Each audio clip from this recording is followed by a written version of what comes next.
Kaixo, orain azalduko dugu, ja limiteen gaiarekin bukatzeko, asintotak azalduko ditugu. Asintoten analisia eta adierazpen grafikoa. Orduan, hasiko gara esaten, hiru asintota mota ditugula, vertikala, horizontala eta zeiarra, hurrengo diapositiban ikusiko duguna. Eta, noiz jakin, zelan jakin asintota vertikala dekogun edo ez. Funtzioaren limitea kalkulatzen ari garenean puntu batean, ikusten badugu funtzioaren joera plus edo minus infinitora joatea dala, orduan badakigu asintota vertikala dekogula. Laburbilduz, hemen, puntu bat aztertzen ari baldin bagara, puntu batean limitea eta emaitza plus minus infinito ematen duenean. Orduan, horrelakoetan zelan jokatu? Egin behar dugun lehenengo gauza da, haren balioa lokalizatu eta asintotaren ekuazioa idatzi. Hau da, nik badakit, x berdin han, x berdin a zuzena, asintota vertikala izan behar dela. Orduan, irudikatzen dut grafikoki, puntuen bidez, horrela. Asintota irudikatuta daukat, orain egin behar dudana da funtzioa kokatu asintotarekiko. Hau da, nik badakit funtzioa asintotara hurbiltzen denean eskumatik zein eskerretik, disparatu egingo dela gorantza edo berantza. Hori da nik zehaztu behar dudana. Jakin behar dut, eskumatik hurbiltzen garenean funtzioa plus infinitora joango dan, edo minus infinitora, eta eskerretik gauza bera, plus infinitora edo minus infinitora.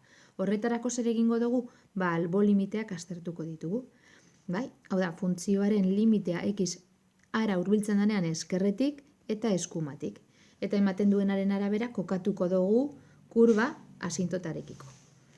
Zelan jokatu asintota horizontala badugu. Kasu honetan gertatuko zaiguna izango da funtzioaren limitea kalkulatzen gaudenean plus edo minus infinitora, ikusiko dugu funtzioa gero eta gehiago hurbiltzen dela balio zehatz batera. Hau da, asintota vertikalean gertatzen zenaren kontrakoa. Vertikalean hemen daukagu balio bat eta hemen ematen du plus minus infinito. Asintota horizontalean hemen plus minus infinito dekogu eta hemen balio zehatz bat ematen du. Orduan, horrelakoetan zelan jokatu. Lehenengo eta behin egingo duguna izango da kokatuko dugu asintota. I berdin C asintota, kasu honetan.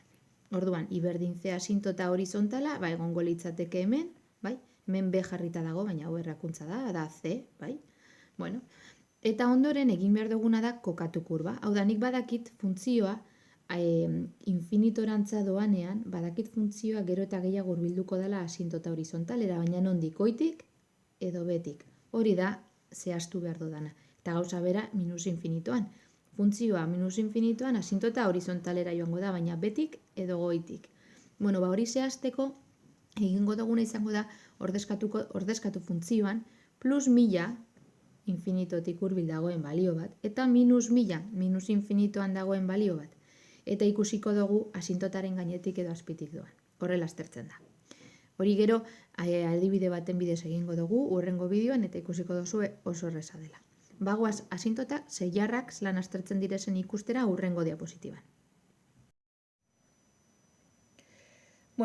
Asintota horizontalak ez dauzenean, funtzio razionaletan, gerta zitekeen asintota zeiarrak egotea. Zeintzuk dira asintota zeiarrak? Begira, grafikoan, hemen. Lehenengo eta behin, horizontalak dira, horizontalak. Asintota vertikalak dira, vertikalak direnak. Asintota zeiarrak zeintzuk dira, besteak. Zuzen baten forma daukaten asintotak. Orduan, zuzen baten forma daukatenez, euren ekuazio orokorra izango da zuzenaren ekuazio orokorra. I berdin mx gehiene. Noiz ematen dira asintota zeiarrak? Begira, funtzio razionaletan, ikusten badugu zenbakitzailearen maila, izendatzailearena baino bat handiagoa dela, hau da, goikoaren maila, bekoarena baino bat handiagoa baldin bada, orduan asintota zeiarra dagoela esaten dugu. Jarri dizuet hemen adibide bat. Hemen daukagu fx funtzioa, eta aztertzen dugu fx funtzioaren limitea x infinitora doanean. Eta ikusten dugu, goikoaren maila bekoarena baino handiagoa danez, infinito eman behar duela. Kasu honetan plus, ze honek da plus, eta hau da plus, Hau aurreko bideoetan azalduta dago.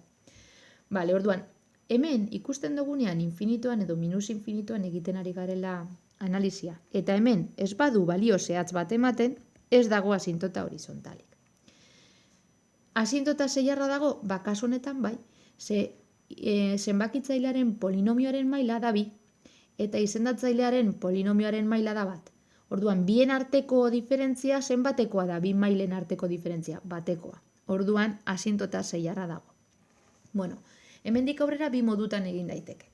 Bai? Hau da, nik asintota zeiarraren ekuazioa lortu nahian, m eta n parametroen balioa lortzeko formula hauek erabili daikedaz, edo bestela, badago beste teknika bat, eta da zatiketaren bidez, bai? Polinomioen arteko zatiketa, polinomioen